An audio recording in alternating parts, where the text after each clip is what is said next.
नरञ्जना यशोदा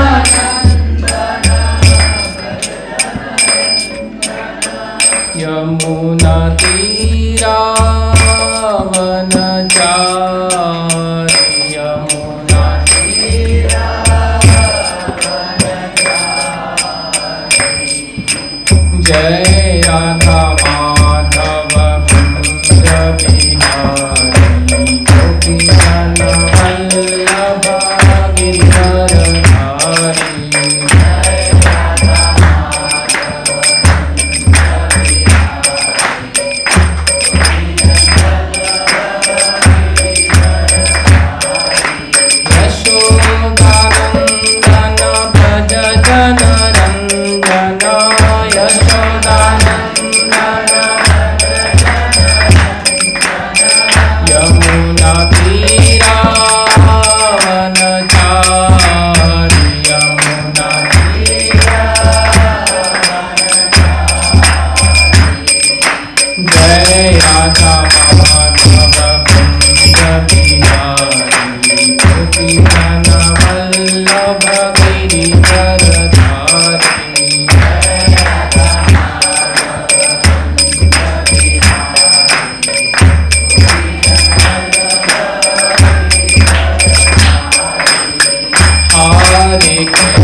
ॐ अज्ञानतिमिरान्धस्य ज्ञानाञ्जनशलाकया चक्षुरुन्मिलितं येन तस्मै श्रीगुरुवे नमः। श्रीचैतन्यमनोभीष्टं स्थापितं येन भूतले स्वयं रूपा कदा मह्यं ददाति स्वपदान्तिकं। वन्देऽहं श्रीगुरुं श्रीयुतापदकमलं श्रीगुरून् वैष्णवांश्च। श्रीरूपं साग्रजातं सहगना रघुनाथान्वितं तं सजीवं साद्वैतं सावधूतं परिजनासहितं कृष्णचैतन्यदेवं श्रीराधाकृष्णपादान् सहगना ललिता श्रीविशाखान्वितांश्च। हे कृष्णा करुणा सिन्धु दीनबन्धु जगत्पते गोपेश गोपिकान्त राधाकान्त नमस्तुते। तप्तकाञ्चन गौराङ्गी राधे वृन्दावनेश्वरी वृषभानुसुते देवी प्रणमामि हरिप्रिये। वाञ्छाकल्पतरुभ्यश्च कृपा सिन्धुभ्येव च पतितानां पावनेभ्यो वैष्णवेभ्यो नमो नमः। नमो विष्णुपदाय कृष्णप्रेष्ठाय भूतले श्रीमते भक्तिवेदांत स्वामीनिति नामिने। नमस्ते सारस्वती देवे गौरवाणी प्रचारिणे निर्विशेष शून्यवादी पाश्चात्य देश तारिणे। जय श्री कृष्ण चैतन्य प्रभु नित्यानंद श्री अद्वैत गदाधर श्रीवासादि गौर भक्तवृंद। हरे कृष्णा कृष्णा कृष्णा हरे हरे हरे राम राम राम हरे हरे। हरे कृष्णा। आजच्या या साप्ताहिक सत्संग कार्यक्रमामध्ये सर्वांचं स्वागत। माझी पात्रता नाही आहे व्यासासनावरती बसायची, तरी पण आपण मला सेवा दिली त्याबद्दल आयोजकांचे खूप खूप धन्यवाद।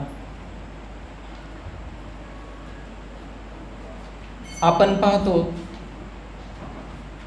या जगामध्ये भरपूर आध्यात्मिक संस्था आहेत, त्यातूनही आपल्याला श्रील प्रभुपादजींनी दिलेली ही जी संस्था आहे इस्कॉन, या संस्थेमध्ये आपण या ठिकाणी येतो आणि ज्ञान अर्जन करतो।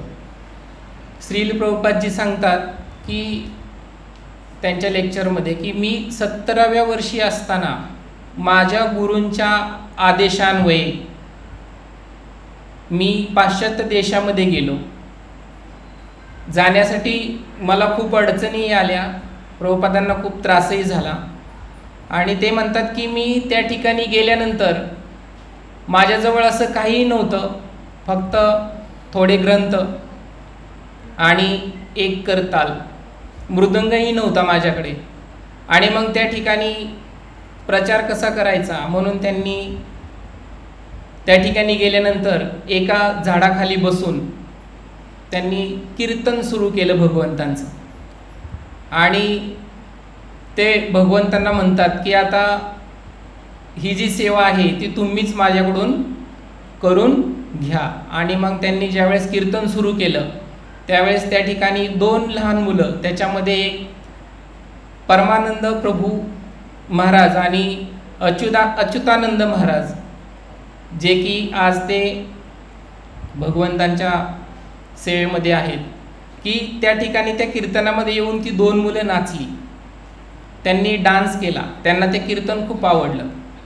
मृदंग नसताना सुद्धा फक्त करतालवरती, कारण प्रभुपादांचं जे हृदय होतं ते खूप शुद्ध, त्याला काही त्या शुद्धतेला माप नाही। कारण प्रभुपादांना आपण सर्वसामान्य व्यक्ती कधीही मानत नाही, कारण प्रभुपाद जे होते हे भगवंतांच्या धामातूनच आपल्यासारख्या पापी जीवांचा उद्धार करण्यासाठी ते या ठिकाणी आले होते आणि ते आहेतही. आपल्याला जाणवतं की आपण या संस्थेमध्ये बसलोय म्हणजे ही त्यांचीच मोठी कृपा आहे. आणि मग त्यांनी ते कीर्तन केलं. त्यानंतर आपल्याला जाणवतं की कीर्तनामुळं मनुष्याचं हृदय किती शुद्ध होतं. चैतन्य महाप्रभू म्हणतात, चेतोदर्पण मार्जनम भवमहादावाग्नी निर्वापनम. म्हणजेच हे भगवंता, या कीर्तनरूपी सेवेतून तुम्ही प्रत्येकाचं हृदय काय करा, शुद्ध करा. आणि ते होतंही. आणि मग या ठिकाणी शुभदेव गोस्वामी सांगतात की या कलियुगामध्ये खूप दोष आहेत. हे जे कलियुग आहे हे कलहयुग, लोहयुग आहे. आणि कलियुगामध्ये अनेक दोष आहेत. आणि या दोषामध्ये सुद्धा जर हे श्री चैतन्य महाप्रभूंनी दिलेलं हरिनाम आणि या हरिनामाचं जर कीर्तन आपण आपल्या हृदयातून जर केलं तर नक्कीच आपलं हृदय शुद्ध होईल आणि आपण भगवंतांच्या धामाकडे जाऊ शकू. या ठिकाणी प्रभुपाद आपल्याला 4 नियम सांगतात. बऱ्याच जणांनी आता नवीन भक्तांनी कोर्स केला, या कोर्समध्ये सांगितले की प्रभुपादांचे 4 नियम आहेत. कोणते कोणते 4 नियम आहेत की जे आपण प्रामाणिकपणे पाळायचे. त्यातला पहिला आहे मद्यपान न करणं, दुसरा मांसाहार न करणं, तिसरा जुगार न खेळणं आणि चौथा महत्त्वाचा परपुरुष आणि परस्त्री संबंध न ठेवणं. हे जे 4 नियम आहेत, हे 4 नियम जर ह्या आपण कलियुगामध्ये आपल्या हृदयामध्ये ठासून ठेवले की नाही, आपण हे 4 नियम काय करायचे, आता पाळायचेच आहेत. त्याच्यामध्ये न धनम न जनम न सुंदरी हा पण चैतन्य महाप्रभूंनी दिलेला चांगला आहे.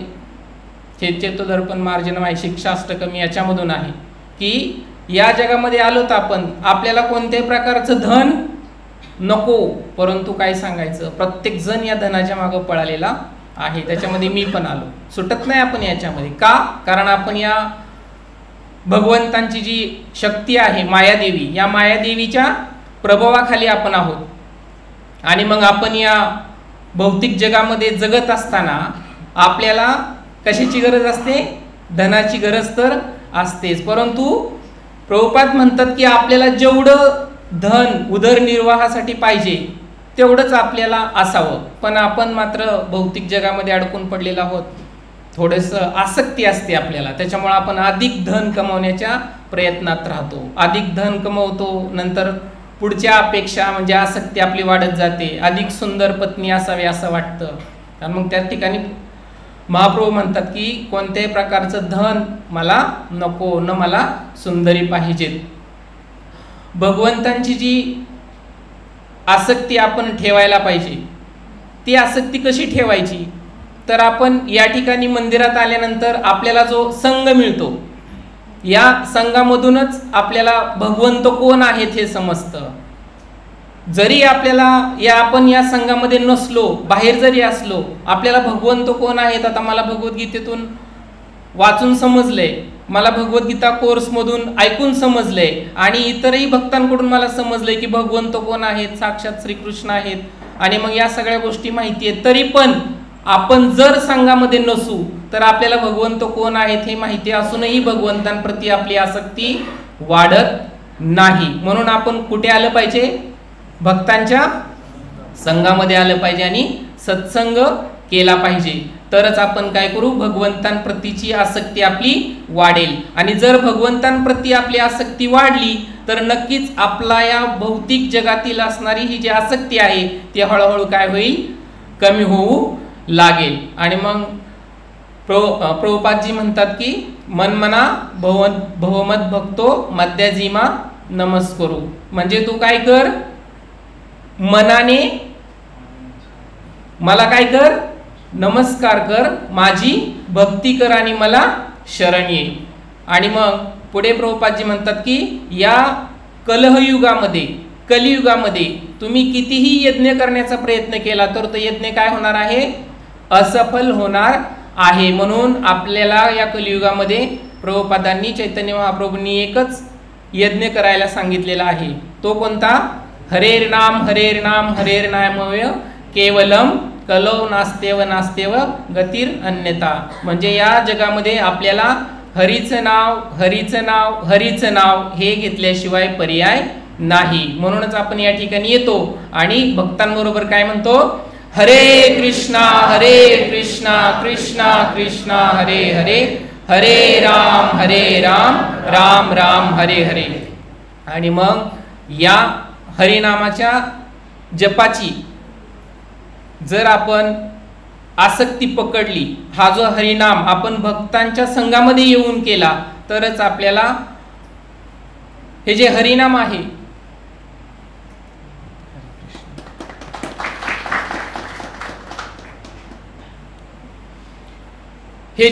आहे ते आपण मुखाने घेणार आहोत. आणि हरिनाम मुखाने घेतल्यानंतर आपल्याला भगवंतांप्रती आपली काय होणार आहे? आसक्ती वाढणार आहे. हरिनाम आणि भगवंत यांच्यामध्ये काहीही भेद नाही, काहीही फरक नाही.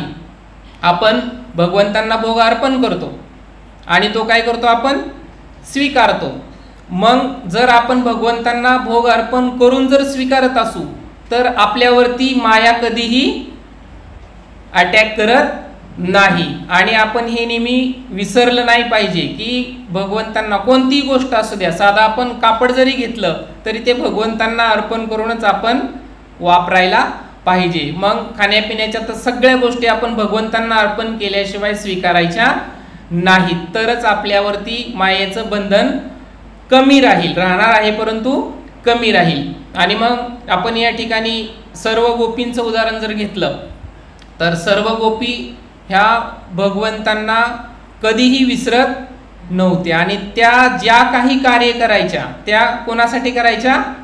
भगवंतांसाठी. मग वैकुंठ जगात आपण पाहिलं तर त्या ठिकाणी आपण वरती पाहतोय चित्र, त्यामध्ये वैकुंठ लोकामध्ये श्री श्री राधाकृष्ण आहेत, तर तेच भोगते आहेत या पूर्ण ब्रह्मांडाचे. आणि म्हणून या जगामध्ये जी काही गोष्ट आहे ती आपण कोणाला अर्पण केली पाहिजे? भगवंतांनाच अर्पण केली पाहिजे. या ठिकाणी आपण मंगल आरतीमध्ये म्हणतो की साक्षात हरित्वेन समस्त शास्त्रे. या ठिकाणी सर्व शास्त्रे सुद्धा आणि भगवंतांच्या समान आपण आपल्या गुरूंना काय केलं पाहिजे? स्थान दिलं पाहिजे. आणि जे भक्त आहेत त्यांना सुद्धा आपण भगवंतांहून वेगळं मानलं नाही पाहिजे. जसा आपण भगवंतांना मान देतो तसाच आपण वैष्णवांना सुद्धा मान दिला पाहिजे. म्हणजेच आपण साधू, गुरु आणि शास्त्र याप्रमाणे जर आपण आपलं आचरण ठेवलं तर आपल्याला नक्कीच भगवंतांप्रती आसक्ती निर्माण होईल. आणि भगवत भक्त हे नेहमी आपल्याला काय देतात? आश्रय देतात. ते कधीही भेदभाव करीत नाहीत. आणि मग भगवंतांचे नाम, गुण, लीला समजण्यासाठी आपल्याला भक्तीचा आश्रय घेतला पाहिजे आणि ते घेणं आवश्यक आहे. प्रभुपाद पुढे म्हणतात की मय्यासक्त मना, हा जो श्लोक आहे याच्यामध्ये भगवंत म्हणतात की तू काय कर? तुझं जे मन आहे ते माझ्यामध्ये गुंतव आणि काय कर? आचार्यांचं काय कर? अनुगमन कर, अनुकरण करू नको. कारण आचार्य जे असतात त्यांची जी स्टेप असते, लेवल असते, ही शुद्धतेपेक्षाही वरती. त्याच्यामुळं आपल्यामध्ये तेवढी शुद्धता आलेली नाही. आपण जर आचार्यांचं जर अनुकरण करायला गेलो तर आपण त्या ठिकाणी फसू आणि आपलं पतन होऊ शकतं. म्हणून आचार्यांचं अनुगमन आपण करायला पाहिजे. आणि हे जे भजन आहे भगवंतांच्या हरिनामाचं भजन, कीर्तन, हे सर्वांसाठी मुक्त आहे असं आपल्याला कोणी म्हटलंय का? अरे नाही, तुम्ही भगवंतांचं भजन कीर्तन करायचं नाही. प्रत्येकासाठी ते काय आहे? मुक्त आहे. यासाठी उदाहरण आहे. आपल्याला या ठिकाणी मंदिरामध्ये एक चित्र दिसतं, ते म्हणजे जगाई आणि मधाईचं. ते काय करायचे? नेहमी संघ कोणता करायचे? असत संघ करायचे आणि नशेमध्ये राहायचे. त्याच्यामुळे त्यांचं काय झालं होतं? पतन झालं होतं. परंतु महाप्रभूंमुळे त्यांना काय मिळाला? उद्धार मिळाला, त्यांचा उद्धार झाला. तसंच आपण पण काय करायचं आहे? असत्संग कधी करायचा नाही. बाहेर जरी आपण असलो संसाराच्या बाहेर तरी असत्संग नेहमी करायचा आपण टाळलं पाहिजे. मग यासाठी काय केलं पाहिजे आपण? प्रभुपादजी म्हणतात की 9 प्रकारची विधी आहे, त्याला म्हणतात नवविधा भक्ती. त्याच्यामध्ये पहिलं काय येतं?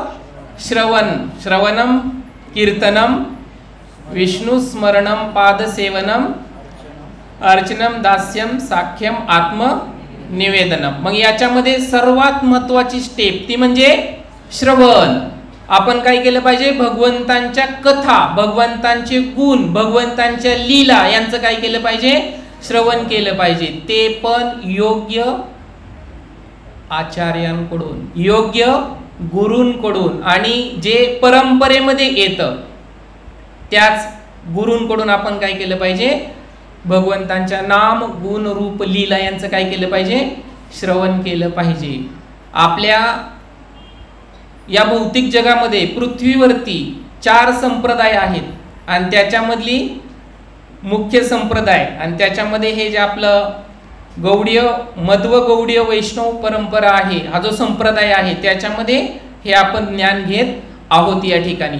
आणि मग त्यासाठी आपण त्याच संस्थेमध्ये जर ज्ञान घेतलं किंवा या 4 पैकी कोणत्याही संस्थेमध्ये जर ज्ञान घेतलं तर आपण भगवंतांप्रती आसक्त राहून आपण योग्य ठिकाणी जाऊ शकतो. आपण कुठून आलोय हे सर्वांना समजलंय, आपण कोण आहोत हे पण आपल्याला समजलंय. आपण एक मुक्त आत्मा आहोत, परंतु आपल्या कर्मबंधनामुळं भगवंतांची अवहेलना केली, भगवंतांच्या विषयी आपण मनामध्ये द्वेष ठेवला आणि त्यामुळे आपण भगवंतांच्या गोलोकातून या ठिकाणी पृथ्वीवरती आलेलो आहोत आपल्या इच्छा पूर्ण करण्यासाठी. म्हणून आपण या ठिकाणी जर आलोय तर असत्संग कधीही करायचा नाही. नेहमी कसा संग केला पाहिजे? सत्संग केला पाहिजे. आपले जे काही जुने मित्र आहेत त्यांना काय करायचं? थोडंसं बाजूला ठेवायचं, आपली भक्ती पुढे न्यायची, आणि मग जर तो आपल्या विचाराचा असेल तर त्याला नक्कीच आपल्या या प्रवाहामध्ये घेऊन यायचं. म्हणजे आपली जुनी मैत्री पण राहील आणि आपला सत्संग पण सुरू राहील. नाही तर असं म्हणायचं नाही, अरे माझे जुने मित्र सोडून मी कसं काय इकडे येऊ? मग काही जण येत नाहीत. मग त्यांना आपण असं सांगितलं पाहिजे की तू अगोदर संघ चांगला घे आणि त्यानंतर मग तुझ्या मित्रांना पण आणण्याचा प्रयत्न कर. आणि मग नवविधा भक्ती आपण केली पाहिजे, कीर्तन केलं पाहिजे भगवंतांच्या नावाचं. आणि मग आपण हे व्यवहारिक जीवन जगता जगता आपलं चांगलं कर्म करता करता आपण भक्ती केली पाहिजे. आणि मग प्रभुपाद पुढे म्हणतात की या भक्तीचा जो पाया आहे तो प्रभुपादांनी पहिल्यांदा कुठं रोवला? पाश्चात्य देशामध्ये. आणि प्रभुपाद म्हणतात की आपल्या भारतापेक्षा पाश्चात्य देशामध्ये अधिक प्रचार सुरू आहे, परंतु आपल्या भारतामध्ये कमी आहे. नंतर तो आत्ता खूप वाढलेला आहे आणि बऱ्याच देशांमध्ये अनेक मंदिरं आणि आपल्या भारतामध्ये सुद्धा अनेक मंदिरं उभारलेली आहेत प्रभुपादांनी. आणि ही जी संस्था आहे प्रभुपादांची इस्कॉन, आंतरराष्ट्रीय कृष्ण भावनामृत संघ, आपण कृष्ण भावना आपल्या हृदयामध्ये काय केली पाहिजे? जतन करून ठेवली पाहिजे. आणि त्यासाठी आपण 4 नियमांचं नक्कीच पालन करायला पाहिजे. प्रभुपाद प्रत्येक त्यांच्या ग्रंथामध्ये वारंवार त्याच गोष्टी आपल्याला वाटतं की अरे हे काही सारखंच आहे, याच्यामध्ये हे सारखंच सांगितले. 4 नियमांचं पालन आणि हे नियम पाळा, हरिनाम करा, 4 नियमांचं पालन, हरिनाम करा, हे सारखंच कसं काय? तर त्यावरती जोर आहे, कारण आपल्या मनाला फटके दिल्याशिवाय जमत नाही. आणि मग आपल्या या आध्यात्मिक प्रगतीमध्ये काही अडथळे राहतात. त्याच्यामध्ये श्लोक आहे भगवद्गीतेतला, श्लोक क्रमांक 2 अध्यायातला 62वा श्लोक, ध्यायतो विषयान पुंसा संगस्तेषुपजायते संगात संजायते कामः कामात क्रोधोभी जायते.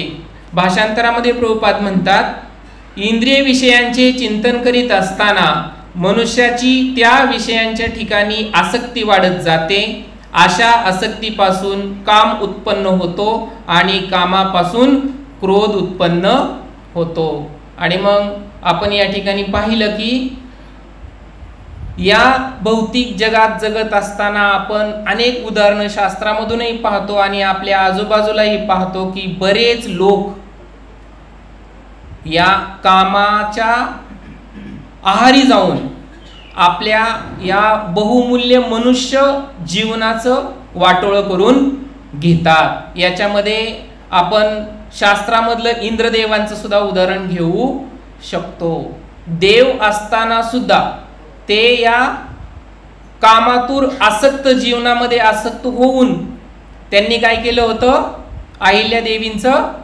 पतन केलं होतं. आणि त्याच्यामुळं या इंद्रदेवांना गौतम ऋषींकडून शाप मिळाला आणि तुला काय होतील, 1000 भग तुझ्या शरीरावरती पडतील. आणि त्यानंतर मग तो इंद्रदेव तिथून पळून गेला आणि नंतर इंद्रदेवानी शिवजींची कठोर तपश्चर्या केली आणि मग शिवजींनी त्या 1000 भगांचं रूपांतर 1000 डोळ्यांमध्ये केलं. ते इंद्रदेव आहेत, आपण तर सर्वसामान्य माणूस आहोत. आपण कोणाची तपश्चर्या करायची ना, आपल्याला कोण लवकर प्रसन्न होणार आणि आपल्याकडे अशी काय शुद्धता आहे आणि आपलं असं किती आयुष्य आहे की जेणेकरून आपण हजारो वर्ष तपश्चर्या करू शकतो. आपलं आयुष्य तर 100च वर्ष, त्यातून काही कमी होणारे झाले. आणि मग इंद्रदेव आता त्यांची स्थिती अशी आहे की त्यांच्याकडून जी चूक झाली कामातुरतेमुळं, तर ते त्यांच्या 1000 डोळ्यांनी लक्ष ठेवतात की मी कधीही आता या कामाच्या आहारी जाणार नाही. आणि आपण मात्र माणूस आहे, आपण नेहमी नेहमी या कामाच्या ह्याच्यामध्ये जाऊन आपलं हे मनुष्य जीवन काय करू शकतो, स्वतः हातांनी नष्ट करू शकतो. म्हणून काय केलं पाहिजे, आपण नेहमी कामाला जपलं पाहिजे. काम म्हणजेच काम, बाकीच्या इच्छा, इंद्रदेवांच्या मनामध्ये जे काम होतं ते काम सोडा. आपल्या काही इच्छा अशा असतात की नाही, शेजाऱ्याच्या घरामध्ये ना 5 लाख रुपये आलेत आणि त्यांच्या घरी दागिने पण खूप आहेत. मग ते ज्यावेळेस बाहेर जातील ना कुलूप लावून, आपण जायचं, जय जगन्नाथ बलदेव सुब्रह महाराणी की जय. मग आपण जायचं आणि दरवाजा तोडून ते सोनं पळवायचं. आता आधुनिक जगामध्ये CCTV कॅमेरे पण आहेत, त्याच्यामध्ये आपण सापडू आणि तुरुंगाची हवा खाऊ. सोडतील कधी कधी, नाहीतर मग जन्मठेप सुद्धा मिळेल. आणि मग जर आपण इंद्रदेवांनी केलं, तपश्चर्या केली, ते वाचले, आपण वाचू का? पोलिसांपुढे तपश्चर्या करून शक्य नाही. म्हणून आपल्याला त्या चुकांसाठी आपल्याला शिक्षा मिळणार आहे. म्हणून आपण आपल्या चुका सुधारल्या पाहिजे. आत्तापर्यंत ठीक आहे, आपण मंदिरामध्ये बसलोय तिथपर्यंत ठीक आहे, पण याच्या पाठीमागच्या जीवनामध्ये जर आपण सिंहावलोकन केलं तर आपण खूप काही चुकीचं वागलेलो असतो. आणि मग त्यासाठी आपल्याला शिक्षा आहे. मग ती शिक्षा कमी होण्यासाठी तरी आपण भगवंतांना काय केलं पाहिजे, शरण गेलं पाहिजे, त्यांच्याविषयी आसक्ती निर्माण केली पाहिजे. तरच आपली आध्यात्मिक प्रगती हळूहळू पुढे होऊ शकते. याच्यामध्ये आणखीन एक शास्त्रामधलं उदाहरण दिलेलं आहे की हरिदास ठाकूरांचं. हरिदास ठाकूर हे मुस्लिम कुटुंबामध्ये जन्माला येऊन सुद्धा त्यांनी भगवंतांप्रती आपली आसक्ती इतकी वाढवली होती की ते आपल्यासारखं दररोजचं 16 माळा कशा तरी करण्याच्या प्रयत्नामध्ये होते का? नाही. ते त्यांना वेळ मिळेल तसा, आपण म्हणू मला वेळ मिळेल तसा मी जप करेन, तसं नाही. हरिदास ठाकूर हे निरंतर जप करत होते. किती माळा जप करायचे? 192 माळा जप करायचे.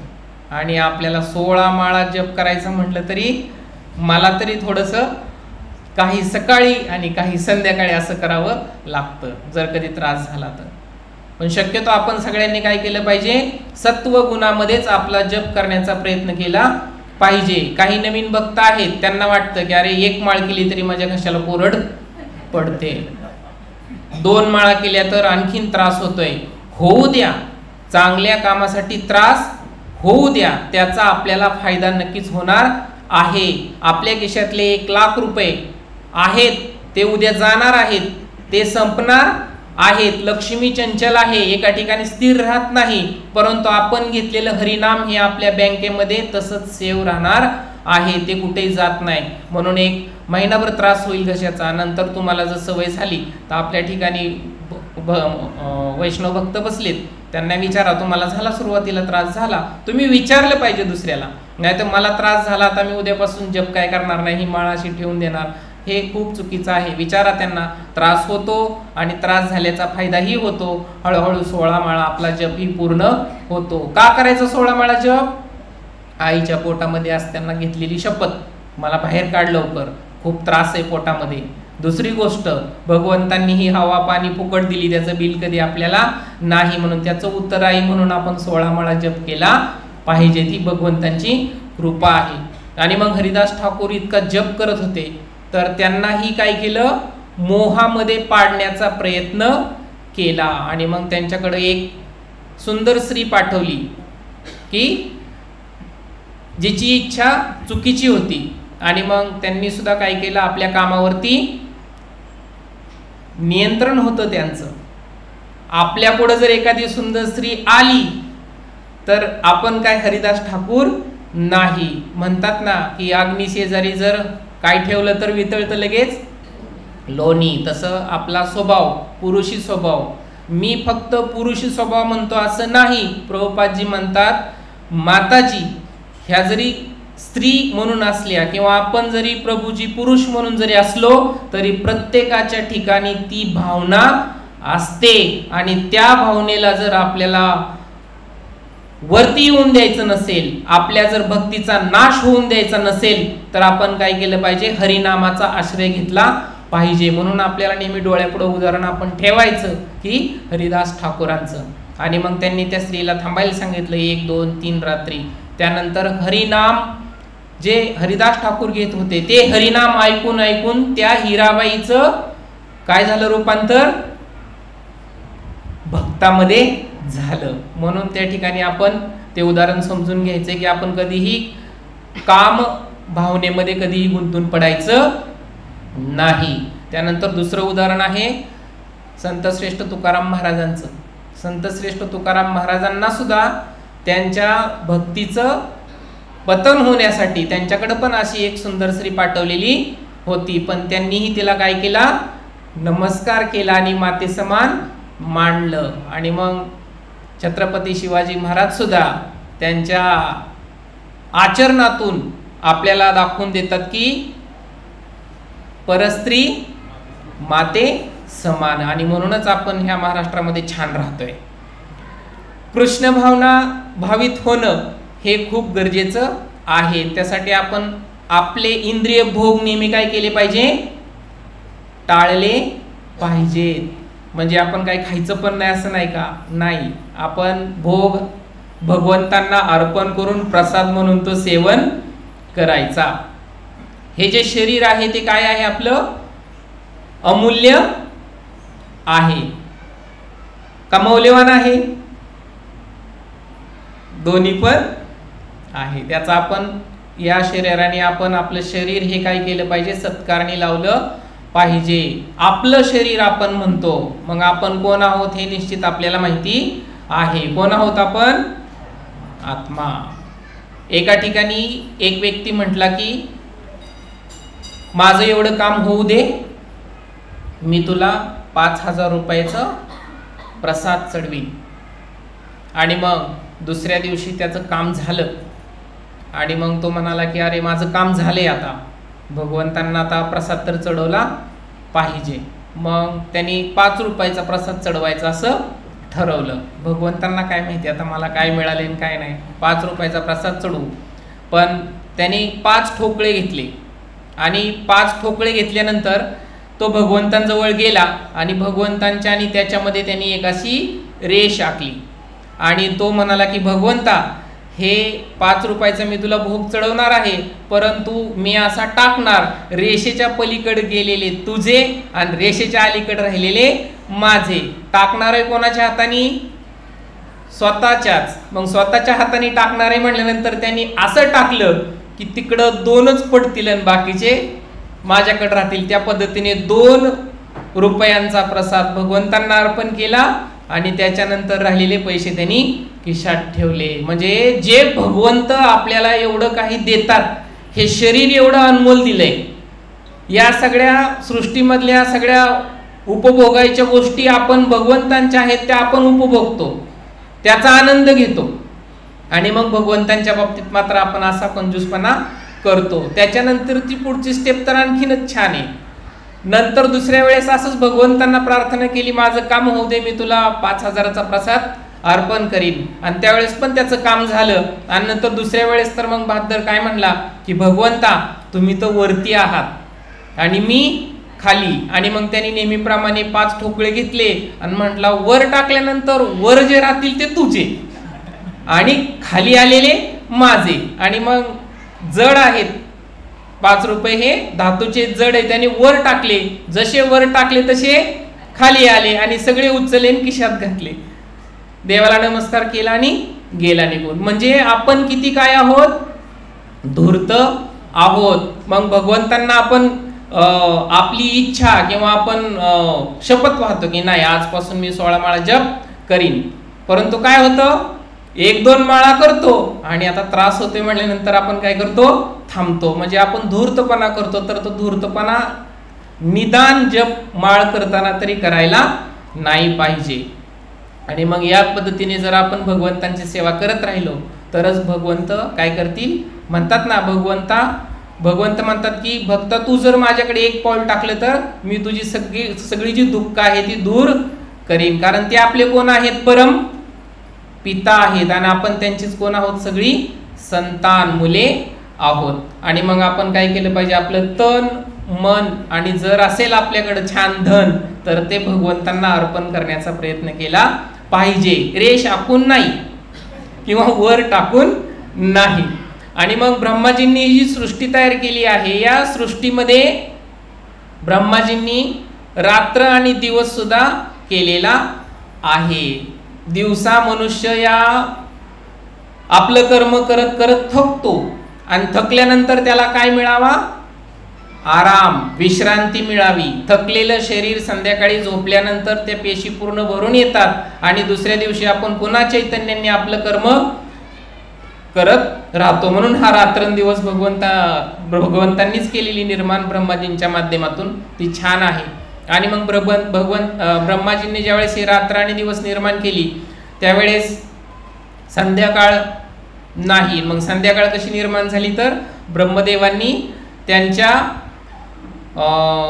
हिप म्हणतात, ब्रह्माजींच्या हिप पासून ही संध्याकाळ तयार झालेली आहे, त्याला संध्या बेल असं म्हणतात. तर ही संध्याकाळ ही खूप छान आहे. ती कशासाठी आपण उपयोगात आणली पाहिजे, भगवंतांच्या सेवेमध्ये. या ठिकाणी संध्याकाळी येऊन भगवंतांचं नामस्मरण, कीर्तन, भजन, त्यांचं नाम रूप गुण लीला ऐकण्यासाठी. आणि या ठिकाणी आपण पाहतोय पुजारीजी किती छान संध्याकाळच्या वेळेला येऊन काय करतात, भगवंतांची पूजा करतायत. तशीच आपण काय केली पाहिजे, आपल्या घरी पूजा केली पाहिजे. परंतु हे घडतं भक्तांच्या जीवनामध्ये. आपण जर बाहेर पाहिलं भौतिक जगामध्ये तर संध्याकाळच्या वेळेला आपण काय म्हणतो नेहमी, आज काय जाऊ, कॅन्डल डिनरला, संध्याकाळी कुठं जाऊ, पार्टी करायला. मग आपण या भौतिक जगामध्ये अडकून पडू का बाहेर निघू, अडकूनच पडणार आहोत. तर आपण तसं न करता ही जी संध्याकाळ बनवली आहे त्या संध्याकाळचा आपण काय केला पाहिजे, फायदा घेतला पाहिजे. आणि आपण संध्याकाळी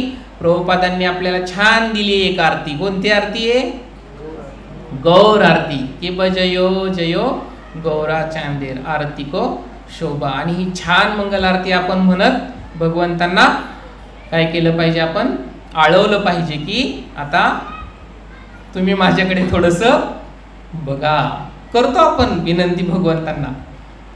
आणि मग या दिवसाचा जर आपण भाग पाहिला, आपण गीता कोर्समध्ये बघितला, वाचला, ऐकला. पण सकाळ असते ती म्हणजे कोणत्या गुणामध्ये राहते, सत्व गुणामध्ये.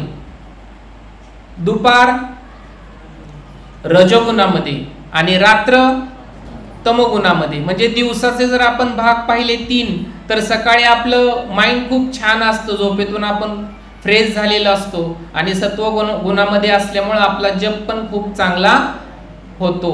चांगली कार्य आपली सत्वगुणामध्ये होतात. दुपारी रजोगुण असतो, सगळा किलकिलाट किलबिलाट सगळा. बाहेर बघितलं तर गाड्यांचा आवाज, हॉर्न, शेजाऱ्याची भांडणं, घरातली भांडणं, मुलांची भांडणं, आणि मग हा सगळा गोंगाट हा कशामध्ये असतो? रजोगुणामध्ये. त्यामुळे रजोगुणामध्ये आपण भगवंतांकडे जास्त वेळ लक्ष देऊ शकत नाही. आणि रात्री तो पूर्ण काय असतो? फुल तमोगुण. ते आता आपण भक्त म्हणून आपल्या घरामध्ये नाही, परंतु शेजाऱ्या पाजारी मोठे मोठे ते साऊंडचे आवाज. आणि आत्ता मी एक बातमी पाहिली, एका जणाचं त्या डीजेच्या आवाजामुळं काय झालं? बहिरत्व त्याला आलं. म्हणजे अशा प्रकारचे फुल तमोगुणी आवाज या रात्रीच्या वेळेला असतात. मग आपण मात्र भक्तांनी काय केलं पाहिजे? सकाळी पूर्ण सत्वगुणामध्ये असल्यामुळं आपल्या त्या जपाच्या माळा पूर्ण करून घेतल्या पाहिजे. आणि दुपारी मग आपण काय केलं पाहिजे? प्रत्येकामध्ये तो रजोगुण आहे. आपले युवराज हरिप्रभूजींनी छान घेतला कोर्स, मी ऐकलं थोडा भाग त्यांनी, तर त्याच्यामध्ये त्यांनी हे दिवसाचं वर्णन खूप छान सांगितलंय की सत्वगुण, रजोगुण आणि तमोगुणामध्ये आपण कोणत्या कोणत्या प्रकारचं कार्य केलं पाहिजे. आणि मग संध्याकाळची जी मानसिकता आहे, कोणती मानसिकता? पार्टीला जाण्याची, ती काय केली पाहिजे? आपण त्यागली पाहिजे. तरच आपण काय करू शकतो? आपल्या भक्तीला अग्रेसर करू शकू. नाहीतर मग मित्र म्हणालाय चला की गेला, आणि मग मित्र म्हणालाय चला की गेला म्हणल्यानंतर आपण त्या ठिकाणी त्याप्रमाणे, त्या मित्राच्या मनाप्रमाणे वागू लागतो. आणि मग आपण या ठिकाणी एवढा कोर्स केलाय, भगवद्गीता काय समजून घेतली, भक्तांचा संघ घेतलाय, आणि थोड्या असत संघामुळे आपली भक्ती काय होऊ शकते? कोमेजू शकते. आणि मग हे जे आपण कामातुर होतो, त्याच्यामध्ये सगळ्यात महत्वाची गोष्ट ती म्हणजे रूप. कशावरती आपण मोहित होतो? रूपावरती. बघा ना, आपण आपल्याला स्वतःला सुद्धा आपण आरशामध्ये 4 वेळा पाहू दिवसातून, आणि 4 वेळा पाहतो, केस व्यवस्थित विंचरतो, छान दिसतोय का बघतो. चेहरा जर ओशाळला असेल तर त्याला पुन्हा साबण आणि पाणी लावून धुतो. फ्रेश दिसलं पाहिजे, सुंदर दिसलं पाहिजे. तीच घटना, तीच अवस्था माताजींमध्ये पण असते की आपण सुंदर दिसलो पाहिजे, छान दिसलो पाहिजे, आकर्षित झालो पाहिजे भगवंतांकडे, ना की भौतिक जगाकडे. आणि मग या ठिकाणी एक गोष्ट येते की या रूपावरती राक्षस मोहित होतात. आणि तुम्हाला भगवंतांनी मोहिनी रूप घेतलं, समुद्र मंथनातून अमृत बाहेर निघालं, बाकीच्याही गोष्टी निघाल्या, परंतु अमृत बाहेर आल्यानंतर ते कोणी पळवलं? राक्षसांनी पळवलं. आणि मग त्यांच्यामध्ये काय सुरू झालं? भांडण सुरू झालं की मी आधी घेणार, मी आधी घेणार, मी आधी घेणार.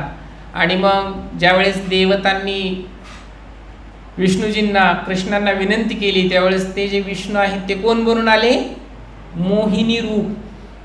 मोहिनी रूप भगवंतांचं इतकं सुंदर आहे, वर्णन प्रभुपादांनी दिलंय की छान. आणि मग इतकं सुंदर रूप समोर दिसतंय म्हटल्यानंतर त्या राक्षसांच्या मनामध्ये कामातूर झाले, कामभाव उत्पन्न झाला.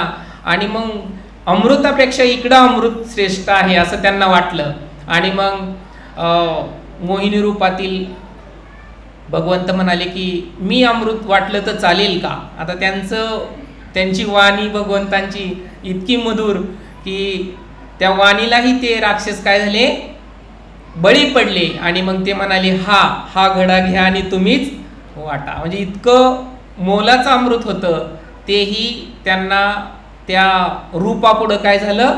तुच्छ वाटलं. आणि त्यानंतर मग भगवंतांनी योग्य न्यायनिवाडा केला. म्हणून या ठिकाणी आपणही लक्षात ठेवायचं, ते राक्षस होते, परंतु आपल्या मनामध्ये सुद्धा, आपल्या हृदयामध्ये सुद्धा एक राक्षस लपलेला असतो. माझ्या तर हृदयामध्ये आहे, या भौतिक जगातील प्रत्येक व्यक्तीच्या हृदयामध्ये आहे, भक्तांच्या हृदयामध्ये नसतो. आणि तो भगवंत ठेवतही नाहीत, कारण तो सत्वगुणामध्ये 16 माळा जप पूर्ण करत असतो. त्याच्यामुळे त्याच्या हृदयामध्ये हा काही रोग नसतो. त्याच्यामुळं माझ्यातला तो रोग निघावा भगवंतांना प्रार्थना. आणि मग या ठिकाणी हे जे रूपाप्रती जे आकर्षण आहे ते आपण कधी ठेवायचं नाही. आणि मग या ठिकाणी आपण अजून एक छान उदाहरण बघू शकतो की श्रवणाने ज्यावेळेस आपल्याला रूप समजतं भगवंतांचं त्यावेळेस त्यांच्या प्रती किती आकर्षण निर्माण होतं. त्यासाठी उदाहरण आहे नारद मुनींनी रुक्मिणी देवींना श्रीकृष्णांचं ज्यावेळेस रूप वर्णन, त्यांचं ऐश्वर्य, ते जे भगवंतांचे जे गुण आहेत ते ज्यावेळेस नारद मुनींनी वर्णन करून सांगितले तर त्यावेळेस रुक्मिणी देवींच्या मनामध्ये त्यांनी ठाण केलं की आता यांनाच मी पतिरूपाने मांडलेलं आहे आणि तेच माझे पती आहेत. तर हे एक छान आपल्याला रूपाचं उदाहरण या ठिकाणी लक्षात ठेवायचं आहे, जे की या भौतिक जगातील रूपाकडे आपण आकर्षित व्हायचं नाही. प्रभूजींनी माताजींच्या रूपाकडे आकर्षित व्हायचं नाही आणि माताजींनी प्रभूजींच्या रूपाकडे आकर्षित व्हायचं नाही आणि आपल्या बहुमूल्य मनुष्य देहाचं नुकसान करून घ्यायचं नाही. जरी आपण भक्त असलो ना तरी कधी कधी मायादेवीचा अटॅक आपल्यावरती होतो आणि मग आपण त्या ठिकाणी बळी पडतो. म्हणून शास्त्रामध्ये सांगितलंय की एकट्या ठिकाणी एकांतात कधीही प्रभूजींनी आपल्या मातेसोबत, आपल्या भगिनीसोबत आणि इतर स्त्रियांसोबत कधीही थांबायचं नाही. नेहमी लक्षात ठेवायचं लोणी आणि अग्नी. त्याच्यामुळं तो आपण संघ कधी टाळायचा नेहमीच काय केला पाहिजे, टाळला पाहिजे. आणि आपण भक्तीमध्ये असताना सुद्धा जास्त करून माताजींकडं जर तुम्हाला वरिष्ठांनी आदेश दिला तरच आपण ती सेवा करायची, बोलण्याची. अन्यथा काय केलं पाहिजे, आपण माताजींबरोबर आपला संबंध ठेवायचा नाही. मी प्रभूजींना सांगितलंय तीच गोष्ट माताजींसाठी पण आहे. तरच आपण या भक्तीमध्ये टिकून राहू, नाही तर आपलं कधी पतन होईल हे सांगता येत नाही. आणि मग या ठिकाणी आपण पाहतो की एक गाणं छान आहे, रूप तेरा, पुढचं माहिती तुम्हाला. म्हणून आपण या रूपावरती या संसारामध्ये तरी आकर्षित व्हायचं नाही. व्हायचंय फक्त भगवंतांच्या रूपावरती. काय बघा ना, भगवंतांचं रूप किती छान आहे, सुंदर आहे. जरी काही भक्तांना नवीन मी मंदिरमध्ये नवीन आलो त्यावेळेस जगन्नाथजींकडे बघून मला एवढं आकर्षण झालं नाही, पण ज्यावेळेस मी ऐकलं भगवंतांच्या सगळ्या लीला, गुण, रूप सगळं, त्यावेळेस मला भगवंतांप्रती आकर्षण झालं. मग जर भगवंत एवढे आकर्षक आहेत तर मग आपण या भौतिक जगातील आकर्षितेकडे वळायचं का नाही हे आपण ठरवायचं. प्रभुपाद सांगतात या जगातील सुंदरता ही भगवंतांच्या कुठून येते, नखातून येते, नखातून. मग भगवंताच्या नखातून एवढी सुंदरता आहे तर मग भगवंत किती सुंदर असतील. म्हणून आपण भगवंतांकडे आकर्षित झालंच पाहिजे. जरी आकर्षित नाही झाला, तुम्ही जरी फक्त एकदा कृष्ण राम हे जरी नाव घेतलं तरी भगवंत कृष्ण म्हणजे सर्व आकर्षक आहेत. ते आपलं मन लगेचच आकर्षित करून घेतात. महाभारतामध्ये एक कथा येते राक्षसांची, सुंड आणि उपसुंड. हे जे दोघे भाऊ होते ना, त्यांनी ठरवलं ना, दोघे जण कोणतंही कार्य बरोबरच ठरवायचे. ते म्हणले ना आता तपश्चर्या करायची, दोघं एकदम तपश्चर्याला जायचे. ते म्हणले ना आता आपण हे खायचंय, तर दोघांची इच्छा तेच फळ खाण्याची. त्यांनी म्हणलं ना फळ छान आहे, हा पटकन म्हणून जायचं फळ छान आहे. म्हणजे दोघांचे विचार सेम, करताना कृती करताना सारखीच करणार. आणि मग त्यांनी ठरवलं होतं तपश्चर्या करायची. मग ब्रह्माजींची त्यांनी काय केली, तपश्चर्या केली आणि मग ब्रह्माजी त्यांना प्रसन्न झाले. हजारो वर्ष तपश्चर्या केल्यामुळं आपल्याला नाही करता येणार. आणि मग ब्रह्माजींना वर मागितला की आम्ही नेहमी काय झालं पाहिजे, अमर राहिलं पाहिजे. ब्रह्माजींना अमर राहण्याचा वर देता येत नाही, ते फक्त कृष्ण भगवंतच देऊ शकतात आणि ते राधा राणींशिवाय ते शक्य नाही. आणि मग ब्रह्माजींना तो वर मागितला, ब्रह्माजींनी तथास्तु म्हटलं. पण ब्रह्माजी म्हणाले कोणता वर, ते ब्रह्माजी म्हणाले अमर वर नाही. तर मग कोणता पाहिजे तुम्हाला वर, ते म्हणाले की आम्ही मरू फक्त एकामेकाच्याच हाताने, अन्यथा कशानेही नाही. त्यांना माहिती आहे आपल्या दोघांचं हृदय जवळजवळ विचार सारखे, त्याच्यामुळे आपण काही भांडण करणार नाही हे त्यांना पक्क माहीत होतं. त्याच्यामुळे त्यांनी ब्रह्माजीकडून तोच वर मागून घेतला की आम्ही मरू फक्त एकामेकांच्याच हाताने. आणि मग शक्य आहे का ती गोष्ट? आता शक्य आहे. ती झाली कशी? ज्यावेळेस त्यांनी तो वर मागितला त्यावेळेस त्यांच्यामध्ये भेद कसा टाकायचा हे भगवंतांना माहिती होतं. जरी ब्रह्माजींनी वरदान दिलं तरीही कसा भेद टाकायचा हे माहिती असल्यामुळं भगवंतांनी विश्वकर्मांना बोलवलं आणि सांगितलं की एक अशी सुंदर कन्या बनव. तुझ्याकडचे जेवढे काही मंत्र आहे, जेवढी काही शक्ती आहे ती घे आणि अशी सुंदर कन्या बनव की या दोघांचे काय झाले पाहिजे? विचार वेगळे झाले पाहिजे. विश्वकर्मांनी छान सुंदर कन्या बनवली आणि ती कन्या त्यांच्यासमोर आली. त्यांच्यासमोर आल्या तो सुंदर म्हणतो की हे बघ तुझी वहिनी आली. आणि तो म्हणाला की हे माझी वहिनी नाही, ही तुझी वहिनी आली. आणि मग त्या क्षणी त्या दोघांमध्ये काय झाला? वाद निर्माण झाला आणि मग त्या वादामध्ये दोघ जणांचा मृत्यू झाला. म्हणून आपण या उदाहरणावरूनही समजून घ्यायला पाहिजे की या जगामध्ये जी आकर्षक वस्तू आपल्याला वाटते ती शाश्वत नाही. सौंदर्य शाश्वत नाही, ते काय आहे? तात्पुरतं आहे. म्हणून आपण आपल्या मौलिक देहाचा योग्य उपयोग भगवंतांच्या भक्तीमध्ये, भगवंतांचंच सौंदर्य त्यांच्याकडेच आपण आकर्षित व्हायचं. या भौतिक जगातल्या सौंदर्याकडे आकर्षित व्हायचं नाही. पुन्हा एकदा मी सांगतो, हे प्रभूजींसाठी नाही, ते माताजींसाठी सुद्धा आहे. आणि मग या ठिकाणी त्यांच्यामध्ये फूट पडून ते दोघे जण काय झाले? गतप्राण झाले. ब्रह्माजींचा सुद्धा आशीर्वाद त्यांना काहीही वाटलं नाही, आशीर्वाद दिला. तर म्हणून आपण लक्षात ठेवायचे की आपली मित्रता, आपल्या मित्रतेमध्ये सुद्धा आपण लक्षात ठेवायचे की भौतिक जगामध्ये आपल्या मित्रांमध्ये वाद होतील, पराकोटीला जातील, पण त्याच्यामधून वितुष्ट काही होईल असं टोकाचं पाऊल उचलायचं नाही. आपण या सत्संगामध्ये आलोय, प्रभुपादांच्या इस्कॉनमध्ये आलोय. इस्कॉनमध्ये आल्यानंतर सुद्धा आपले एकामेकांमध्ये मतभेद होऊ शकतात. कसे? अरे पुजारी सेवा माझी होती आणि आता ती काढून घेतली आणि त्या नवीन भक्तांना दिली, त्यांनाच ड्रेसिंग करायला लावतात आणि मला भांडी घासायला लावतात. म्हणजे त्या दोघांमध्ये काय होणार आहे? नक्कीच भांडण होणार आहे. म्हणून त्या ठिकाणी आपण काय करायचे? स्वतःला सावरायचं आहे. अजून काही गोष्टी अशा घडू शकतात की भक्तीमध्ये आल्यानंतर जे वरिष्ठ भक्त असतात, आता वरिष्ठ भक्त म्हणजे कोण? जे नेहमी छान 16 माळा जप करतात, आपलं कौटुंबिक जीवन छान सांभाळून इतरांना प्रचार करण्याचा प्रयत्न करतात, जे दीक्षित आहेत, जे छान मंदिरामध्ये येऊन सेवा करतात आणि आपल्या अगोदर भक्तीमध्ये आहेत, ते वरिष्ठ. त्यांना इस्कॉनमधील नियम माहिती असतात आणि मग त्यांच्याबरोबर आपली वागणूक ही कशी असली पाहिजे हे आपण ठरवायचं. मग जर आपण म्हटलं ती माझ्यापेक्षा वयाने लहान आहे आणि मग तिने मला सांगायचं, कसं काय शक्य आहे? मी नाही तिचं ऐकणार.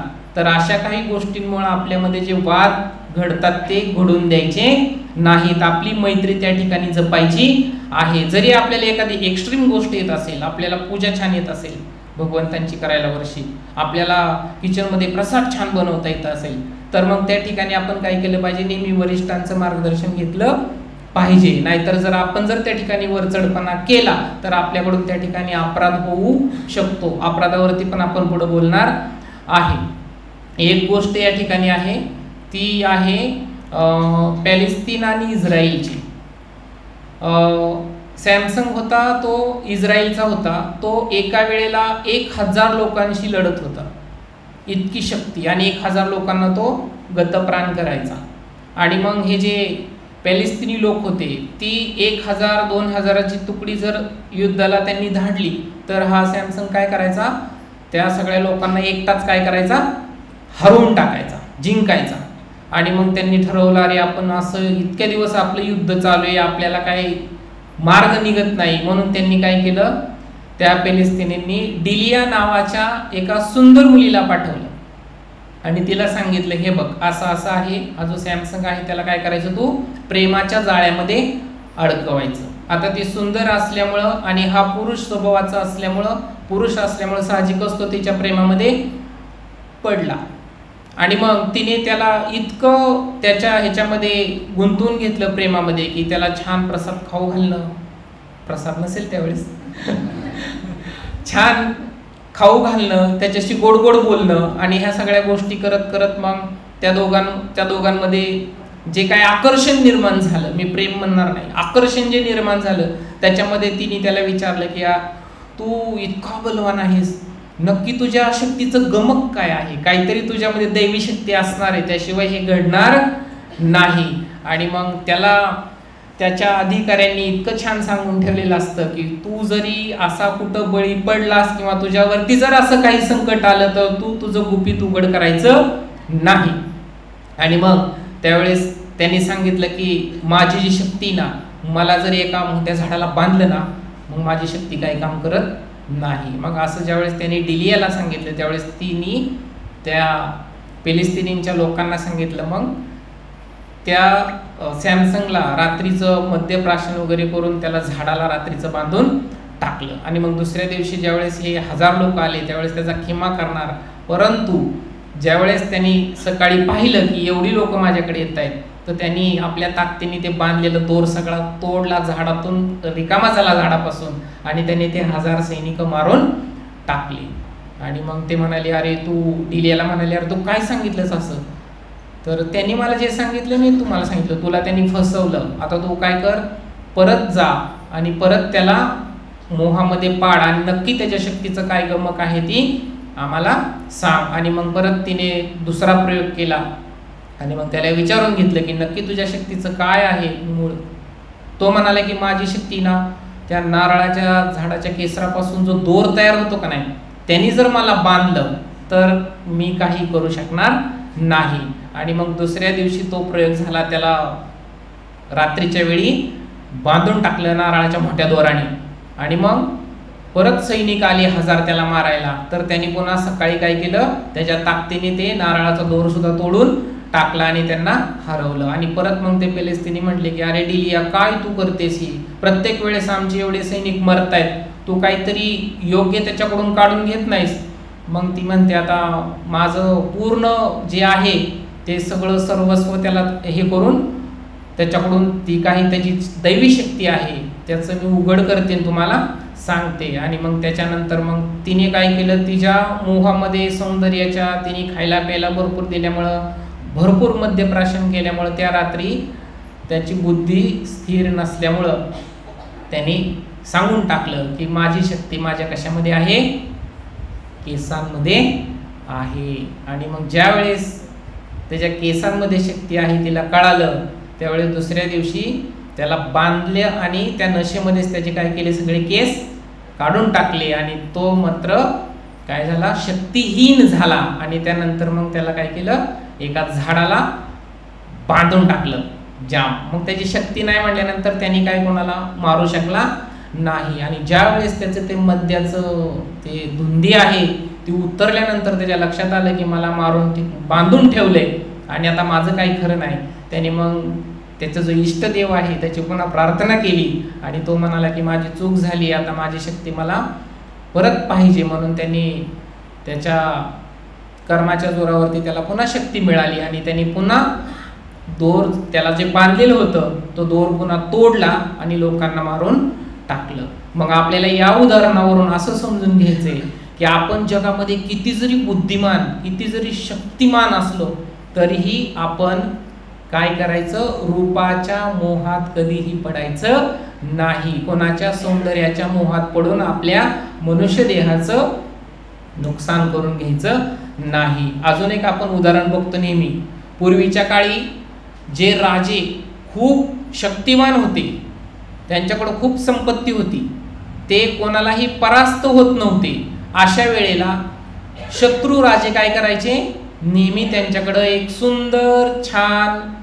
विषकन्या पाठवायची. आणि मग विषकन्या म्हणजे तिने एकदम मायक्रो मिली विषाची सुरुवात करून स्वतःला ते प्राशन करून करून त्याची मात्रा वाढवून वाढवून स्वतःचं शरीर विषयुक्त केलेलं असतं. आणि मग ज्या वेळेस राजा त्या कन्येला जवळ करील त्या क्षणी त्या राजाचा काय होत असे, मृत्यू होत असे. म्हणजे पूर्वीच्या काळचे राजे सुद्धा त्या सौंदर्याला मोहाला बळी पडून आपलं आयुष्य संपवत असत. आणि मग त्याच पद्धतीने आपण भगवंतांच्या मोहिनी रूपाचं पण उदाहरण पाहिलं की राक्षस कसे रूप आणि रंगाकडे आकर्षित झाले.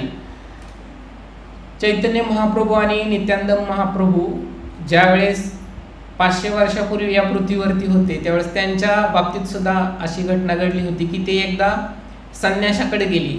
त्यावेळेस एक संन्यासी काय करत होता, मदिरा पीत होता. तर मग ते ज्यावेळेस पाहिलं भगवंतांनी तर त्यावेळेस त्या ठिकाणी ते काय केले, पळून गेले. म्हणजे भगवंत असताना सुद्धा त्यांनी त्यांचा संग घेतला नाही. आपण तर मनुष्य जीवनामध्ये आहोत, आपण असं म्हणायचं नाही की काय होतंय बघू, एवढी घेऊन बघू असं कधी करायचं नाही. आपण त्या ठिकाणावरून पळून जायचं. आणि मग पुढं आपल्याला उदाहरण दिलं आहे की ज्यावेळेस ब्रह्माजींना ही सृष्टी निर्माण करायची होती त्यावेळेस त्यांनी सुरुवातीला त्यांची जी मुलं आहेत त्याच्यामध्ये नारद मुनी त्यांना सांगितलं की सृष्टी निर्माण करायची आहे, ते कार्य तुम्ही करा. ते म्हणाले नाही करू शकत.